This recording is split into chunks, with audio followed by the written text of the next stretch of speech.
E no ano 601, no segundo mês, aos 27 dias, ou seja, 1 ano e 10 dias depois de terem adentrado na arca, e Deus fechado a porta da arca pelo lado de fora, sai Noé com os seus filhos, com a sua esposa, suas noras, e agora com a missão de povoar toda a terra. Então, este é o relato do dilúvio, a qual Deus abriu as comportas dos céus, as águas caíram, esta mesma água que estava acima do firmamento, agora precipitaram e fez com que o dilúvio fosse global. Todo o globo terrestre estava submerso. Aí Deus vai levantar um personagem chamado Abrão. É interessante que a Bíblia não fala se Abrão havia ouvido falar de Deus anteriormente ou não. Era para ele um Deus desconhecido. Ele vivia numa cidade chamada Ur dos Caldeus, uma cidade totalmente idólatra, uma cidade costeira, onde diversos povos circulavam por elas e, obviamente, os seus deuses estavam ali. Deus, então, tira do meio desse povo idólatra um homem e o chama e diz: Abrão, sai do meio da tua parentela e vá para o lugar que eu te mostrarei. Não foi Abrão em que decidiu seguir o seu caminho, mas Deus usou um GPS para mostrar o destino da terra prometida, onde ele iria estar iniciando esse projeto que Deus havia colocado. Então, ele era de Ur de Caldeus, mas sai da cidade de Padã Arã, em destino para onde Deus estava o levando. Talvez alguns podem até pensar que Abrão saiu sozinho com a sua esposa Sara para esse caminho. Não. A Bíblia vai falar que ele saiu com 37 pessoas, com seus gados, com as suas riquezas, pois ele era um empresário, vamos dizer assim. Ele era aquele que fazia tendas para vender e sustentar, e obviamente tinha a sua riqueza, o seu dinheiro. Em um determinado momento, Deus fala: Abrão, sai da tua tenda. E ele então, imaginamos que fosse da parte noturna, Deus fala assim: Abrão, olha para o céu. Você consegue contar as estrelas que há no céu? Certamente que não. Olha para a terra. Você consegue contar a quantidade de grãos que há na areia da praia? Também não. Assim farei a tua descendência. Somente anda na minha presença, ser perfeito, e engrandecerei muitíssimo a tua descendência e a tua geração. Começava ali um pacto com Abrão, e esse pacto iria estender para os seus 2 filhos, Abraão, Isaque e Jacó. Mas é interessante que nós não podemos esquecer que Deus faz tudo perfeito.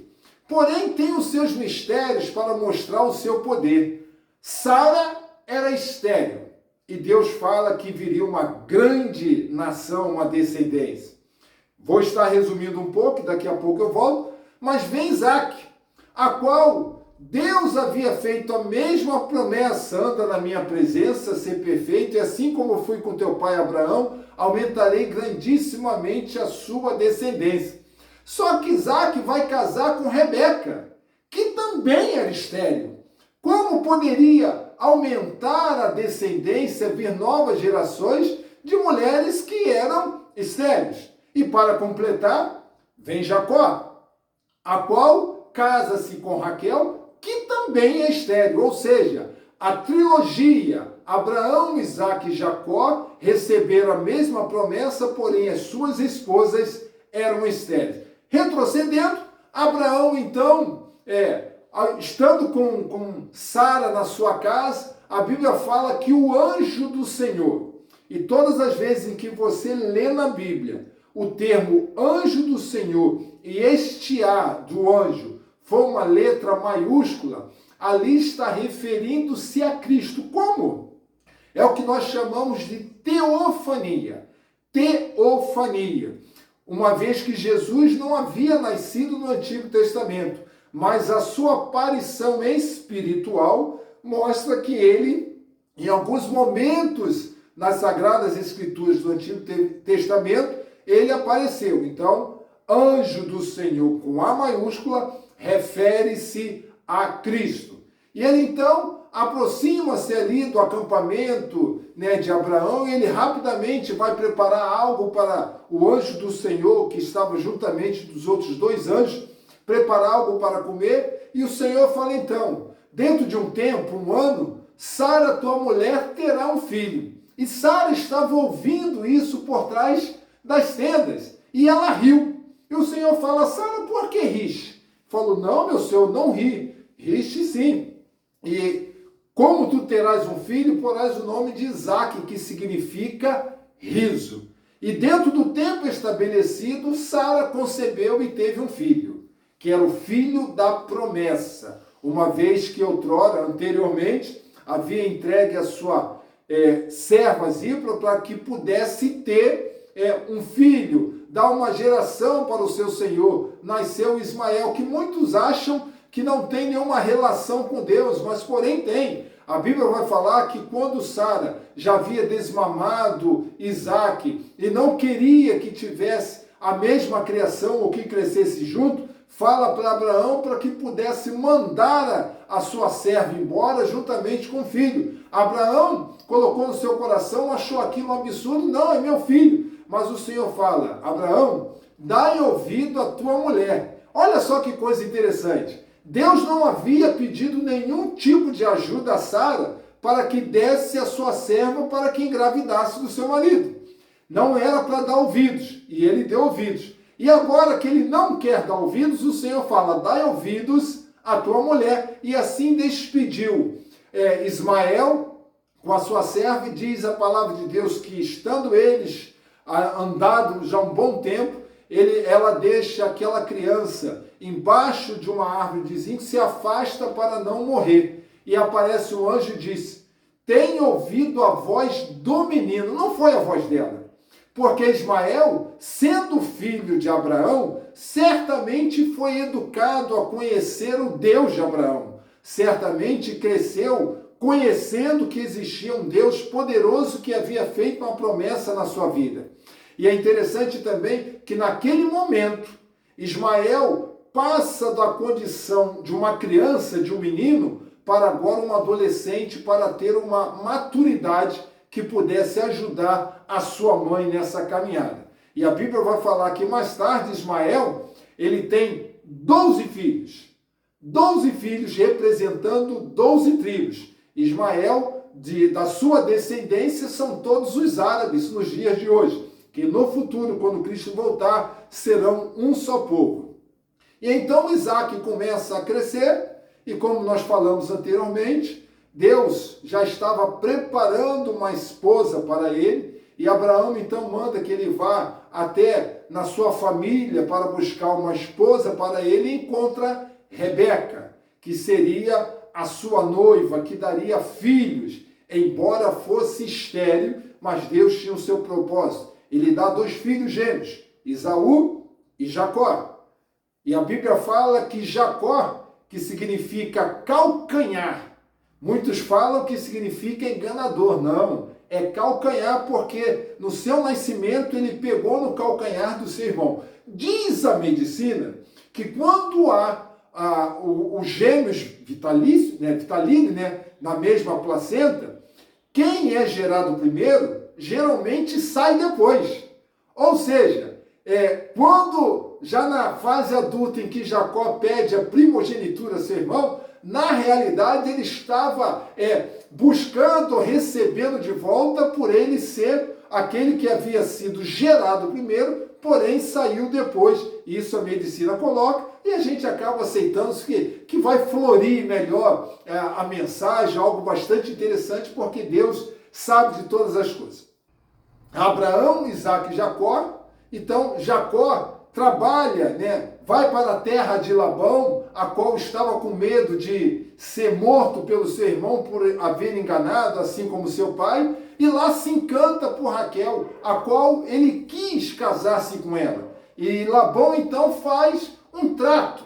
Olha, trabalhe durante 7 anos que eu vou te dar a minha filha em casamento.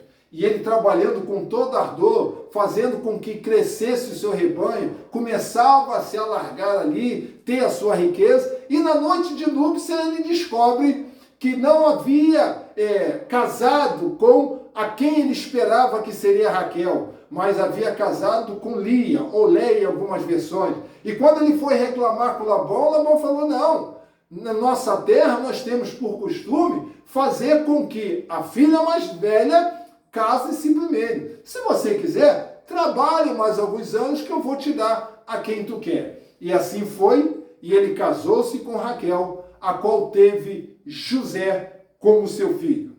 Um filho amado, não só pela sua mãe, mas principalmente por Jacó, o qual começava a causar inveja nos seus outros 11 irmãos, a ponto de José ser vendido pelos seus irmãos como os escravos, mas Deus tinha um propósito naquilo ali. E eu entendo que muitas das vezes a gente não entende do porquê nós passamos por situações difíceis, mas Deus o sabe.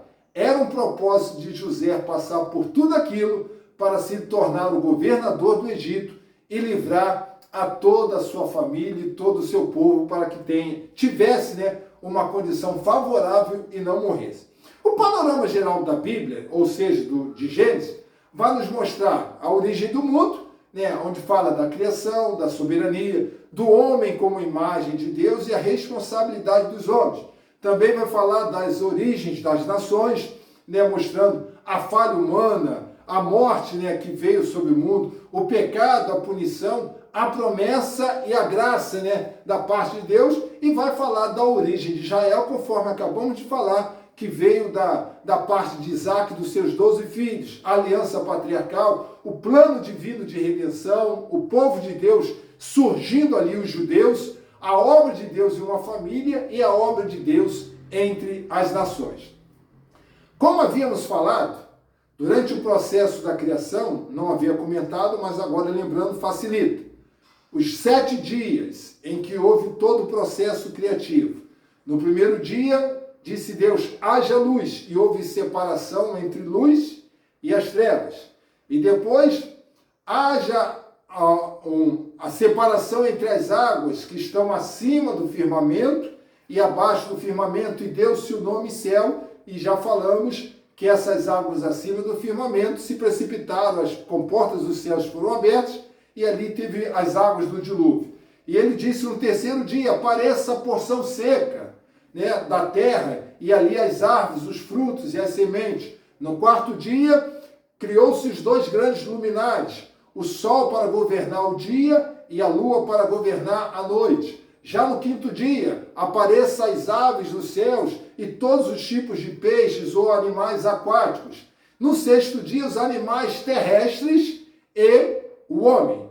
E no sábado, ele descansou. Quando nós falamos desse período de 7 dias, dá-nos uma falsa ideia de que Deus fez o mundo em 6 dias, descansou no 7º, mas no 8º o homem pecou e caiu. Não foi assim. Como já falamos também, há o tempo de Deus diferente do tempo do homem. Pedro, na sua epístola, vai falar que um dia para Deus é como 1000 anos e 1000 anos como um dia. O nosso tempo é o cronos, de onde nós estamos presos, ao tempo, aos anos, aos meses, aos dias, às horas, aos minutos, aos segundos. Por isso vem do termo cronômetro ou cronologia. O tempo humano é cronos. Já o tempo de Deus é o kairos. É totalmente diferente de um tempo para o outro. E nós vemos algumas figuras da tipologia, do Antigo Testamento. Adão é um tipo de Cristo, O que vem a ser o tipo? Nós vamos estudar numa outra apostila chamada Tipologia, em que o Antigo Testamento é uma espécie de sombra do Novo Testamento, fazendo uma associação. Então, Adão é um tipo de Cristo. Era o cabeça, assim como Cristo é o cabeça. Não foi enganado pela serpente, e assim como Cristo não foi enganado na sua tentação, ele transgrediu o mandamento, mas Cristo veio e cumpriu toda a lei. Ele foi expulso do jardim, mas Cristo vai nos dar livre acesso às coisas dos céus que estão preparadas. Foi proibido de comer do fruto, perdeu a posição de domínio, e Cristo recupera o domínio, todo o poder é dado em suas mãos. Volta ao pó, o homem do pó foi formado e ao pó voltará. E Cristo foi até as profundezas, recuperou, ressuscitou incorruptível e tomou em suas mãos a chave da morte.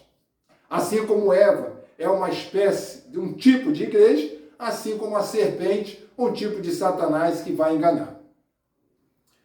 Dentro da genealogia de Adão até Noé e Lameque, nós temos algo bastante interessante. O homem era para ser eterno, mas com a entrada do pecado conheceu a morte física. Então, depois, Adão viveu 930 anos. Depois, Sete teve seu filho Sete, que viveu 912. Enos, da linhagem piedosa, viveu 905 anos. Cainã, 905 anos. Maalalel, 895 anos. Jared, 962 anos. E Enoque, que andou com Deus, não passou pela morte, viveu 365 anos. Olha só, um ano humano para Deus é como se fosse 365. Deus tem seus mistérios. Matusalém, o homem que viveu mais tempo sobre a terra, 969 anos. Gerou a Lameque, que viveu 777 anos, que gerou Noé, que viveu 950 anos. Depois do dilúvio, Deus cortou isso que seria quase que uma perpetuidade dos anos, esses anos antigos. Após a geração de Noé, o homem passou a viver no máximo 175 anos, como nos dias de hoje chega ali ao centenário e dificilmente passa disso. Então foi com o passar do tempo, como o homem tinha na sua essência, aquele boneco, um DNA, e foi passado para suas gerações, a espécie, só depois do dilúvio em que Cristo faz, ou que Deus faz com que seja portada essa longevidade humana. Nós vamos falar agora sobre o livro de Êxodo, que é o segundo livro da Bíblia, ou da Torá, ou do Pentateuco, que é a saída do povo de Deus, deixando o Egito, a caminho da terra prometida. Quem escreveu, como foi os 50 capítulos do livro de Gênesis, agora no livro de Êxodo nós vamos encontrar 40 capítulos escritos, como nós defendemos, pelo mesmo autor que seria Moisés. Só que a Bíblia já começa a falar das dificuldades em que seria essa saída. Não era de uma maneira simples. Então Deus começa a preparar 10 pragas, 10 situações difíceis para que Faraó não permitisse que o povo saísse. Porém, vale a pena registrarmos que todas as vezes em que Moisés se apresentava diante de Faraó, a própria Bíblia diz que Deus endurecia o coração de Faraó. Então nós temos 4 personagens principais nesse livro: Moisés, Arão, Ramsés e a sua irmã Miriam. Então tem como tema principal trazer um relato da libertação do povo de Israel do cativeiro do Egito rumo à terra prometida. Então Deus começa a preparar essa libertação, criando algumas dificuldades para o Egito. E ele então começa a preparar 10 pragas. A primeira praga, a água convertida em sangue. A segunda praga, o enxame de rãs que veio sobre aquele povo. A terceira praga, os piolhos que foi colocado no Egito. A quarta, o enxame de moscas. 5, as pestes dos animais. A sexta praga, as úlceras, as feridas dos homens. A sétima, a chuva de pedras, de granizo que caiu sobre toda a terra e vegetação. A oitava, mais uma vez, os gafanhotos, os enxames de gafanhoto. A nona praga, as trevas densas que dificilmente enxergava a 1 metro de distância. E a última, a mais dolorida de todas, a morte dos primogênitos. Deus então dá uma ordem ao povo de Deus para que preparasse a chamada Páscoa, que era o simbolismo a partir daquele momento, onde traria uma lembrança a libertação do seu povo.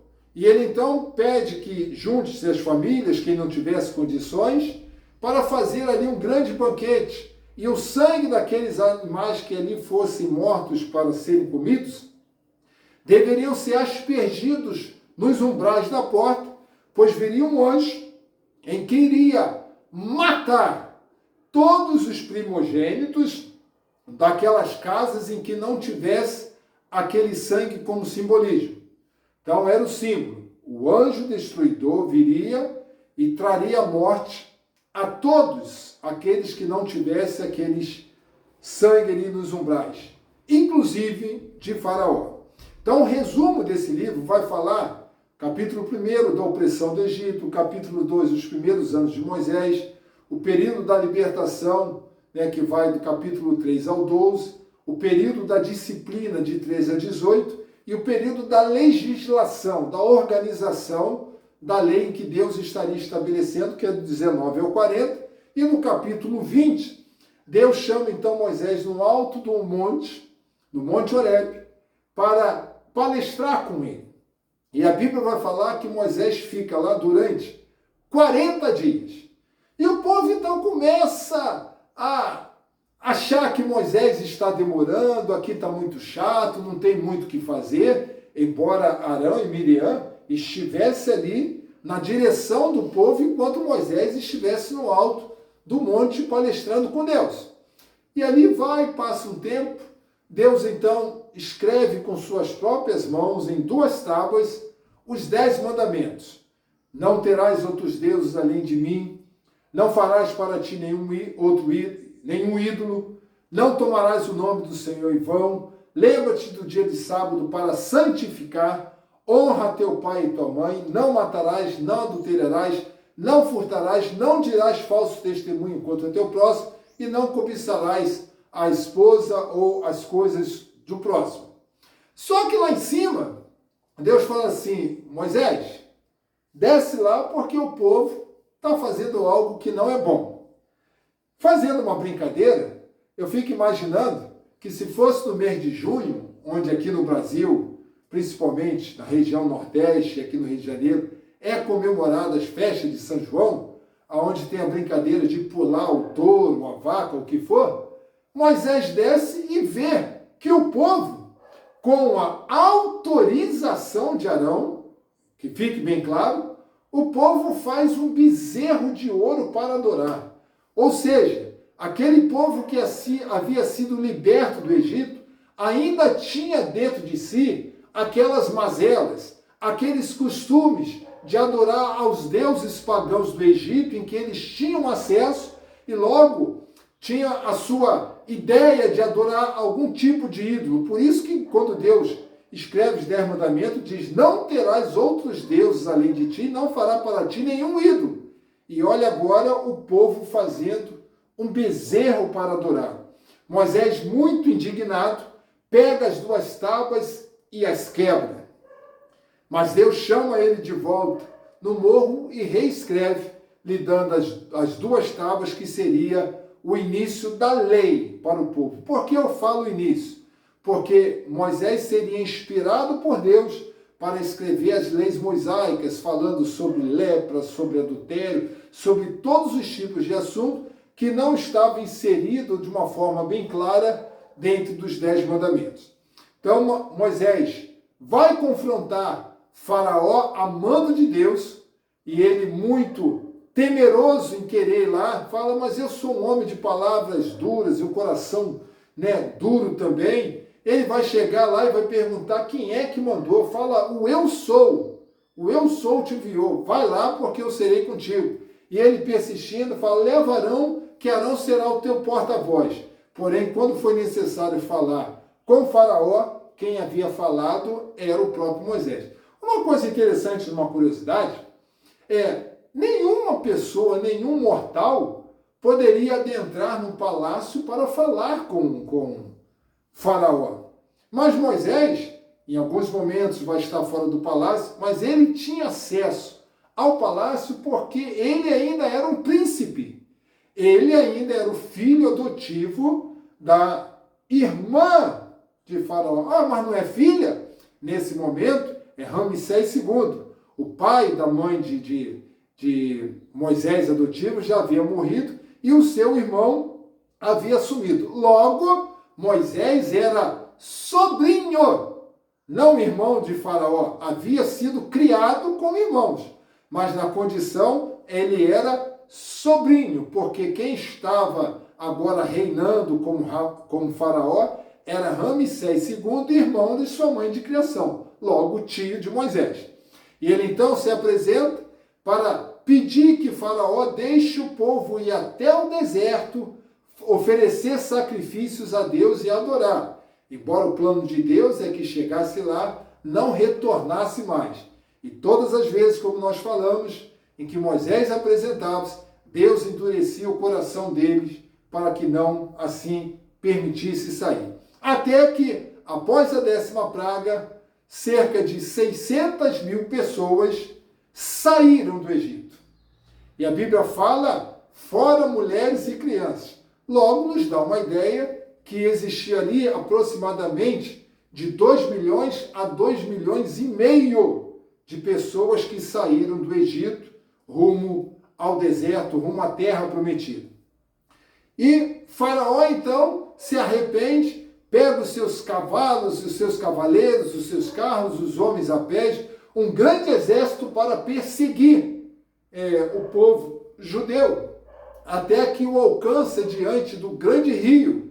E eles então sentem-se encurralados. Na frente o rio, dos lados as montanhas, estava vindo o Faraó. E a Bíblia vai nos mostrar e ensinar que à noite sopra um vento oriental e as águas do mar se abrem, e ali o povo começa a passar enxuto, de uma forma a seco. Porém, a coluna de fogo em que estava com aquele povo durante a sua caminhada, durante a noite, e aquela nuvem que também fazia o trajeto durante o dia, essa coluna saiu da frente e ficou entre o povo que estava atravessando e o exército de Faraó. Para o povo, uma grande luminosidade, uma grande luz, um grande clarão. Já para o exército de Faraó, uma grande escuridão. Deus estava dando ali a possibilidade de escape. E ao chegar na metade ali daquele mar que havia sido aberto, e é interessante que a extensão do mar é de 1.455 quilômetros. Porém, o povo não atravessou de uma extremidade à outra, mas de um braço, por cerca de 15 a 20 quilômetros, que fazia uma banda, uma borda até a outra.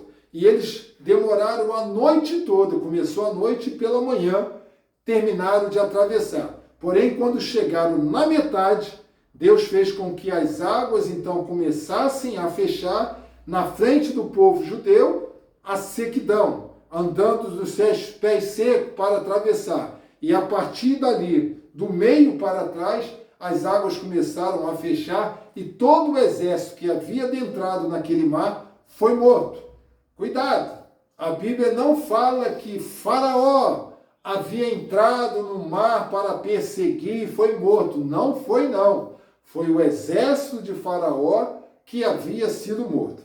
Então ali agora Deus, depois de passar todo esse momento, escreve os 10 mandamentos para poder fazer com que Israel agora tivesse uma ordem. Ou seja, Deus é Deus de ordem, é Deus de detalhe. Deus queria que aquele povo aprendesse a obedecer, não somente a voz, mas os escritos agora, as leis. E Deus estabelece também, no capítulo 35, para montar um tabernáculo, que seria uma espécie de a morada de Deus no meio do seu povo. E essa morada seria montada de ano em ano, e como eu falei, quando nós formos falar sobre tipologia, ou boa parte dessa apostila vai estar relacionada à forma, qual foi o material, o que simbolizava cada parte, né, cada elemento do tabernáculo. Nós vamos estudar isso mais à frente. É interessante nós lembrarmos que Moisés, ele viveu 3 ciclos na sua vida de 40 anos. 3 ciclos de 40 anos. O primeiro ciclo, do seu nascimento, até a fuga para Midian, quando ele mata um egípcio em defesa de um judeu. E lá chegando, nas terras de Labão, até a sua saída, ele vai ficar lá outros 40 anos, desde a sua chegada até a libertação do povo. Quando ele sai do Egito, até quase entrar a terra prometida, já no final do livro de Deuteronômio, que já vamos falar, outros 40 anos, ou seja, da libertação de Israel até a sua morte. Então ele viveu 120 anos com 3 ciclos, de 40 anos, que vai dividir a sua vida. Eu havia falado sobre as pragas, que Deus havia enviado as pragas, né? Do sangue, das rãs, dos piolhos, das moscas, das pestilências, né? Das úlceras, dos granizos, dos gafanhotos, da escuridão e dos primogênitos. Cada uma dessas pragas simbolizava uma divindade. Deus não permitiu que o seu povo passasse direto pela primeira praga sem antes ensinar. Vamos a cada uma dessas pragas e o que significa, qual é o Deus que está associado a cada uma dessas pragas. Então nós vamos falar agora de cada uma dessas pragas que simbolizavam uma divindade egípcia. A praga, a qual transformou as águas do rio Nilo em sangue, deu como humilhação contra os deuses Quinum, Hapi, Osíris, Neit e Ator. Ou seja, a associação é o grande rio Nilo e a sua prosperidade. Teve como consequência a desestruturação econômica, ambiental e religiosa do povo egípcio. As pragas da rã teve como humilhação contra a deusa Hecate, que simbolizava prosperidade para o Egito. Logo teve como consequência a aversão ao que antes era considerado sagrado. O rio Nilo era considerado sagrado e as rãs brotaram dele ali e fez com que toda aquela prosperidade fosse abalada. Os piolhos teve a humilhação contra os sacerdotes, né? Que é uma espécie de purificação para mostrar que os sacerdotes não eram puros. Já as pragas das moscas teve a humilhação contra os deuses Ator, Minerves e Ra. Tem como associação a beleza e proteção. E a consequência é a irritação e incômodo, pois somente os egípcios que sofreram. E a terra de Goze, onde estava o povo judeu, não foi abalado em nenhum momento. A praga sobre os animais teve como humilhação os deuses Ptah, Apis, Ator, Minerves e Ra. Da mesma forma, agora a propriedade pessoal. Teve como consequência a doença e morte dos animais, que em algumas situações eram sagradas para eles. A praga das úlceras, né, das peles dos homens, fez com que teve humilhação sobre os deuses Sekhmet e Irotep, né, os deuses de cura. Logo, teve como consequência, né, as doenças nos homens e nos animais, a quais esses deuses não poderiam curar. O granizo, a chuva de pedra que caiu sobre todo lá o Egito, né, teve humilhação aos deuses Nut, Ísis e Sete, que é a prosperidade na agricultura, causando grande prejuízo na agricultura, nos animais e para os homens, essas pedras, essa chuva de pedra. Já os gafanhotos, é o deus gafanhoto, né, que tem a proteção para a agricultura, causando uma desordem social, fome, inquietação e roubos, né, entre os próprios egípcios, uma vez que não teria como alimentar-se.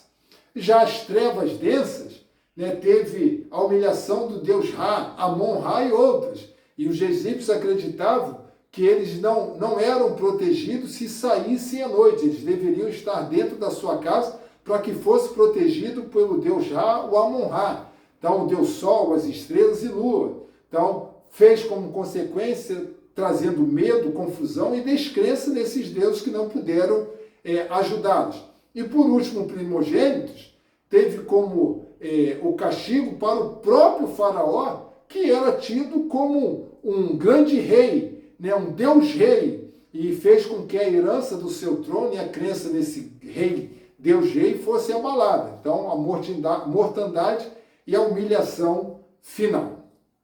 E dentro desse período, como falamos antes de sair, foi estabelecida a Páscoa, que tinha 3 elementos: o cordeiro, as ervas amargas e os pães asmos. Os pães asmos sem fermento, para fazer com que toda a pecaminosidade, simbolizando com que toda a pecaminosidade fosse tirada. As ervas amargas era para mostrar que Deus estava tirando a força àquele povo e que, apesar de todo sofrimento, seria cessado. E o cordeiro, simbolizando a Cristo, que um cordeiro deveria ser morto para expiação deste pecado, algo que falaremos em outro momento. Os 10 mandamentos, divididos em 2 tábuas, tem 2 relações da parte de Deus. A primeira mostrando a relação vertical de Deus para com os homens. A segunda, a relação de um homem para com o homem, ou seja, na horizontal. A primeira, vertical, de Deus para com os homens. A segunda, horizontal, do homem para com seu próximo. De Deus para com seus homens, Deus escreve: não terás outros deuses além de mim. Não farás para ti nenhum ídolo. E não tomarás o nome do Senhor em vão. E lembra-te do dia de sábado para santificá-lo. Esta era a relação de Deus para com os homens. Já dos homens para com seu próximo, Deus escreve: honra teu pai e tua mãe, não matarás, não adulterarás, não furtarás, não darás falso testemunho contra o teu próximo e não cobiçarás a casa nem a esposa do teu próximo. Tabernáculo nós iremos falar, como eu disse, no momento em que estivermos estudando tipologia. Então, em um outro momento, estaremos falando dos seus elementos, mas é necessário apenas falar que seria a morada de Deus no meio do seu povo. E assim a gente vai entrar no livro de Levítico. Como o próprio termo vai mostrar, vai fazer referência aos levitas. Quando foi dividida ou separada as nações, a tribo de Levi é a única que não iria receber nenhum tipo de herança. A sua herança seria estar com algumas cidades de recuo, né, de repouso, porém teria a perpetuidade da parte dos sacerdotes.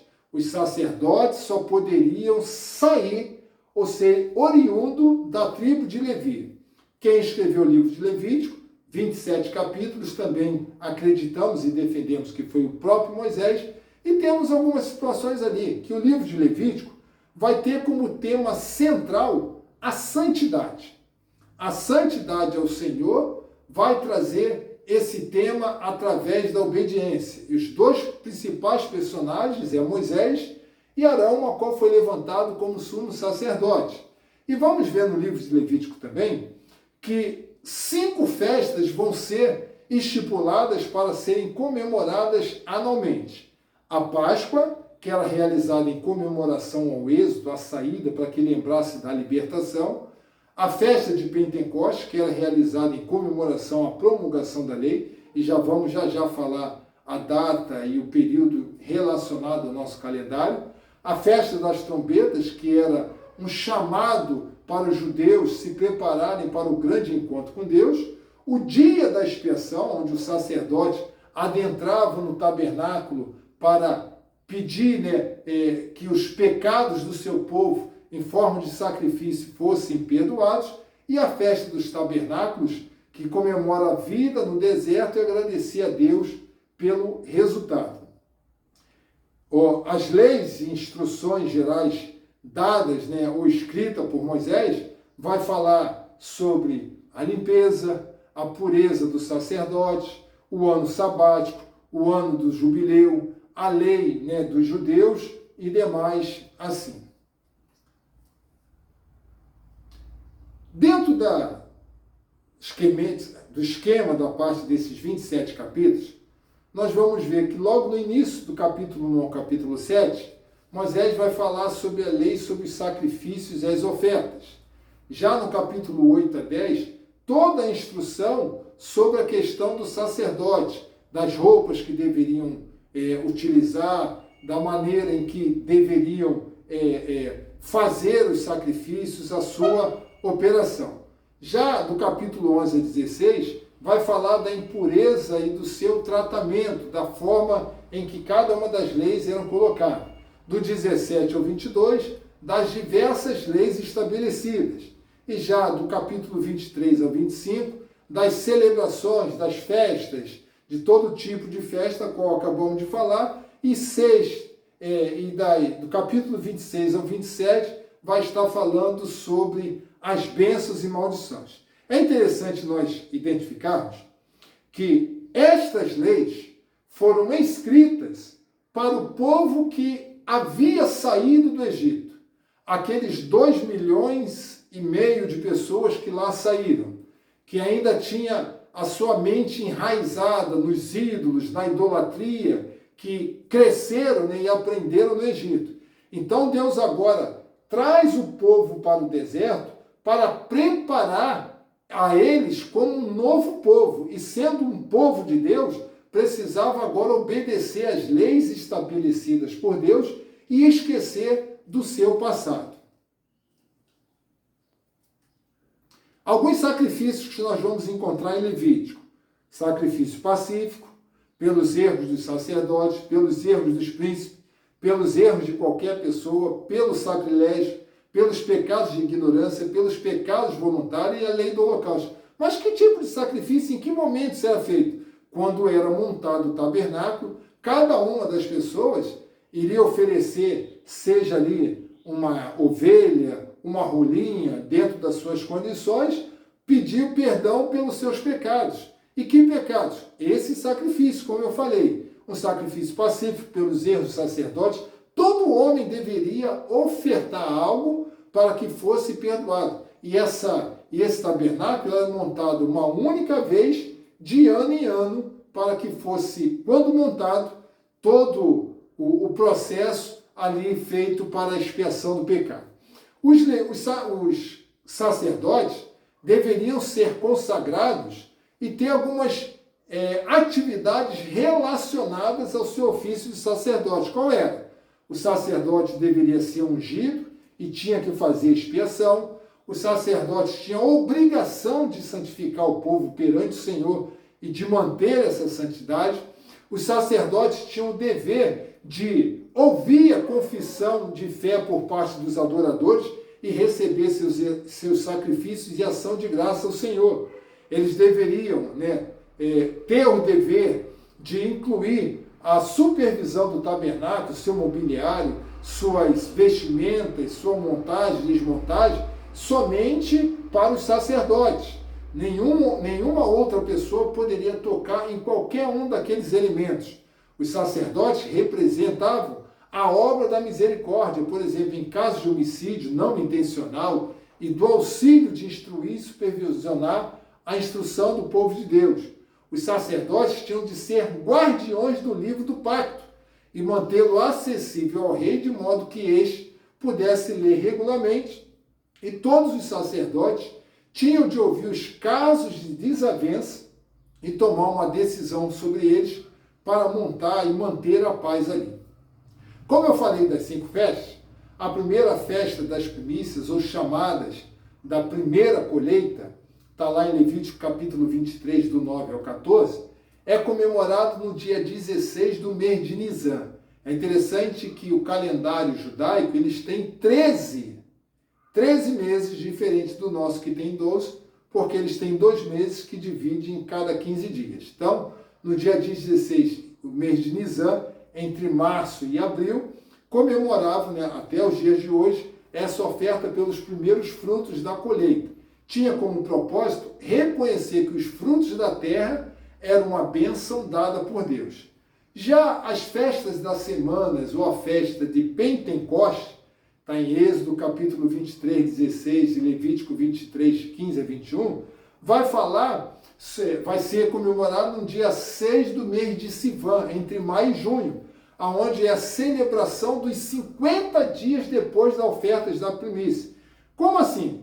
A festa de Pentecostes já existe desde Moisés.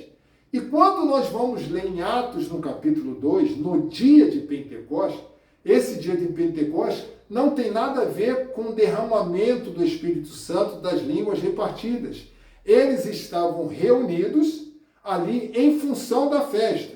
E esse derramamento, em Atos, vai dizer que após ou findada a festa, de Pentecostes, ou as festas das semanas, onde tinha ali no templo cerca de 500 pessoas, mas só no terceiro dia depois, quando, segundo uma tradição cristã, fala que 120 pessoas estavam ali naquele templo, aonde foi derramada aquele poder. E as línguas que foram faladas eram línguas espirituais, eram as chamadas línguas estranhas. Não era o inglês, o alemão, o japonês, se fosse nos dias de hoje, não era o hebraico, o grego, mas uma língua estranha. Porém, Deus ligou até a classápio do ouvido de cada um daquelas nações que ali estavam, e cada um entendia segundo na sua língua. Porém, a língua falada não foi falada na língua de cada um daquele povo. A festa das trombetas, que depois chamado de Rosh Hashanah, ou Ano Novo, está lá em Levítico 23 a 25, Números 29, 1 a 6, é comemorado no primeiro dia de Tisri, entre setembro e outubro. Foi comemorado agora em outubro, aonde o Ano Novo Judeus eles estão comemorando o ano 6.000 e alguma coisa, que é o dia de descanso de fazer as ofertas. As trombetas e os chifres eram tocados o dia inteiro em comemoração ao novo ano civil. A quarta festa, a festa dos tabernáculos ou das cabanas, está em Levítico capítulo 23 até 36, de 39 a 43, é comemorado no dia 21 de Tíris, do mesmo mês, entre setembro e outubro, uma semana de festa por causa da colheita. O povo morava em cabanas e oferecia sacrifício. Logo, eles fazem a lembrança da peregrinação do povo pelo deserto. E a última festa, o ano do jubileu, está lá em Levítico 25, de 8 a 51, comemorado no dia 10 de outubro. A cada 50 anos devia ser um período de libertação e restauração. Indicava o rumo da história da redenção e levar o povo de Deus à criação como uma inquietação ao descanso. É interessante que esse ano do jubileu faz com que todos os escravos deveriam ser libertos, receber a sua carta de alforria, receber a sua liberdade. Porém, aqueles servos que amavam servir aos seus senhores e que gostariam de dar continuidade a isso, eles deveriam se apresentar aos sacerdotes e dizer: olha, recebi a minha carta de alforria, recebi a minha liberdade, porém, de minha própria vontade, eu quero continuar servindo ao meu Senhor. Então, aqueles sacerdotes pegavam uma argola, furavam a orelha, ou seja, colocavam um brinco na orelha daquele servo, para que todos aqueles que o vissem saberia que ele foi um escravo ou um servo que recebeu a sua liberdade, mas teve por opção continuar servindo ao seu Senhor. Logo, o brinco na orelha significa um escravo que recebeu a sua liberdade, mas quis continuar servindo ao seu Senhor. Vamos entrar no livro de Números, o quarto livro do Pentateuco, que vai ser a derivação dos censos, das contagens ali relacionadas. A sua autoria também de Moisés. Vamos ter como os personagens principais Moisés, Arão e Miriam, e são 36 capítulos. É o livro das lamentações, vamos dizer assim. Mas não tem o livro de lamentações de Jeremias? O primeiro livro é o livro de Números, aonde nós vamos ver o povo reclamando constantemente de tudo, trazendo lembrança do Egito, que o Egito tinha isso ou aquilo. Aí nós vamos ver em Números capítulo 11, versículo 1 a 3, a murmuração acerca do caminho. porque estava longe, estava andando muito, para cima e para baixo, não chegava a lugar nenhum. Números 11, de 4 ao 6, vocês irão ver a murmuração acerca do alimento. O Senhor mandava todos os dias um maná, que servia para alimento. Ele fala, não precisa guardar, pois amanhã vai voltar. E alguns desobedientes guardavam, e quando chegavam no outro dia, estava todo cheio de bicho. E eles reclamavam, não tinha porventura lá no Egito as nossas panelas cheias de carne? Ou seja, estavam recebendo a bênção, mas a sua mente ainda estava no Egito. Já de Números 13 ao capítulo 14, eles vão reclamar acerca dos gigantes. E número 16, acerca dos líderes. A própria Miriam vai reclamar do porquê que Deus havia escolhido Moisés para ser o líder. E devido à sua reclamação, o Senhor a fez ser acometida de lepra. Já no capítulo 16, acerca do juízo divino, e no capítulo 20, acerca do deserto por estarem andando de um lado para o outro. Então nós temos como resumo do livro de Números a contagem e acampamento no Sinai, o fracasso em Cádiz, os eventos dos 40 anos do deserto, um caminho que deveria ser feito em 40 dias, demorou 40 anos. O pecado de Moisés e a morte de Arão, Moisés deveria falar para a rocha, mas ele espancou, bateu na rocha e fez com que Deus não permitisse que ele entrasse na terra prometida. Talvez você pudesse falar, mas só por causa disso, de algo tão insignificante, mas Deus, ele é justo o tempo todo. Se ele não fizesse com que Moisés sofresse uma punição, iria dizer que o homem não poderia ser punido por Deus em uma forma de desobediência. E Moisés desobedeceu a ordem de Deus. Vamos falar também do profeta mercenário, do censo da nova geração, das leis e a cidade de refúgio, que foi a separação. Nesse livro de Números é interessante que nós vamos ver algumas questões. Miriam é ferida e curada da lepra em função da sua reclamação. A água brota da rocha em Cádiz, da primeira vez. E o milagre da serpente de metal, que quem estivesse no deserto e olhasse para aquela serpente, que é o símbolo da medicina nos dias de hoje, seria curado. E a vara de Arão, que floresceu, pois todos começavam a reclamar por que Arão deveria ser o sumo sacerdote.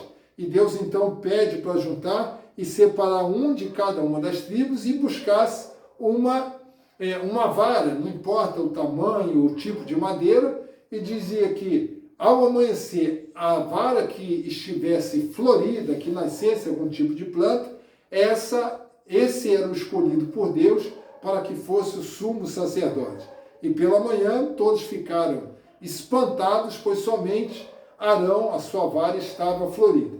E nesse livro nós vamos encontrar 80 vezes a palavra santo. Ela aparece 80 vezes nesse livro para mostrar que Deus estava preocupado com a santidade. Amém? Amém. As murmurações contra Moisés teve em todas as 12 tribos, foi catalogada 603.550 membros. Rúben com 46.500 pessoas, Simeão com 59.300, Gade com 45.650, o Judá, a maior das tribos, que é o primogênito, obviamente, de Isaac, 74.600 pessoas, até que cada um teve a sua representação ali naquela parte, e eles reclamando daqueles que saíram do deserto. Amém? E vamos adentrar então agora no último livro, Deuteronômio, que significa a segunda lei. Levítico é a primeira lei, Deuteronômio a segunda lei. Os personagens principais serão Moisés, Josué e Caleb. O autor, Moisés, escreve 34 capítulos, porém, os últimos capítulos, e o capítulo 17, se não me falha a memória, em que fala sobre a sua morte, obviamente não foram escritas por ele.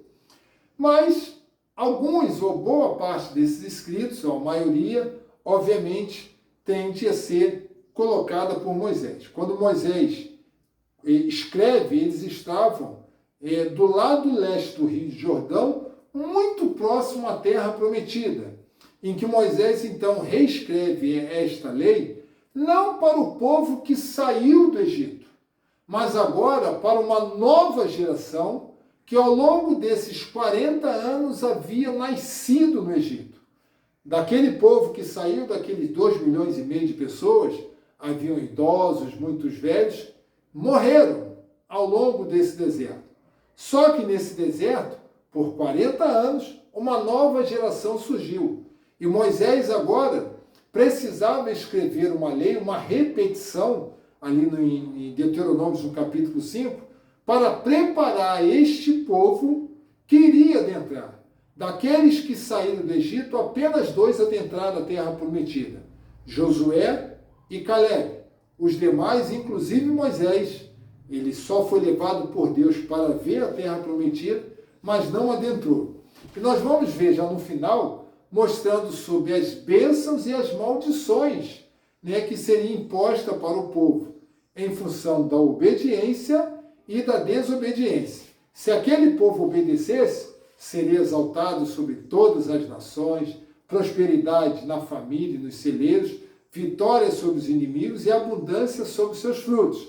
Se desobedecesse, viriam as maldições. Maldições sobre os celeiros, maldição sobre a família, maldição onde entrar e sair, e pestes e castigos físicos. Então, era necessário que aquele povo aprendesse a obedecer. E Moisés, então, faz 3 discursos. O primeiro discurso que Moisés vai fazer, vai lembrar da história de como eles saíram do deserto, do Egito, para que Deus agora o encaminhasse, ao longo desses 40 anos, adentrar a essa terra prometida, esta Canaã.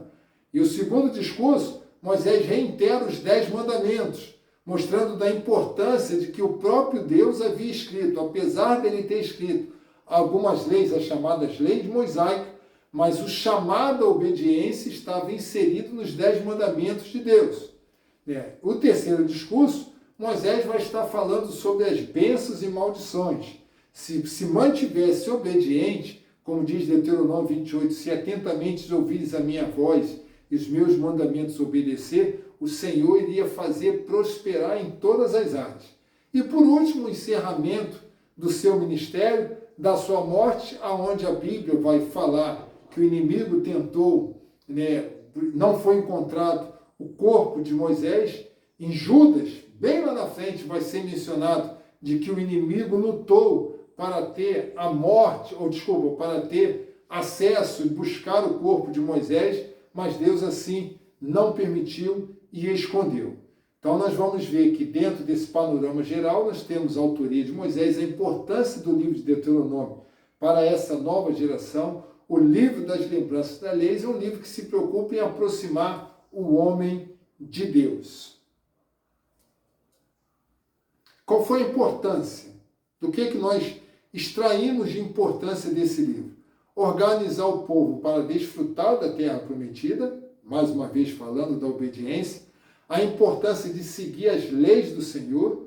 E Moisés, é interessante que no capítulo 1, versículo 37, logo no início do livro, ele tem a consciência que não entraria na terra prometida. Depois você vai lá, Deuteronômio, capítulo 1, versículo 37. E Deuteronômio marca a despedida do patriarca Moisés. Ele foi um rei, ele foi um sacerdote, ele foi um profeta, ele foi de uma forma bem concisa um instrumento usado por Deus em todas as suas espécies. Por isso que ele é chamado de o amigo de Deus nos seus 3 discursos para restabelecer a ordem de um povo que adentraria a terra prometida. Que Deus assim vos abençoe e até a próxima apostila. Amém. Deus abençoe a todos.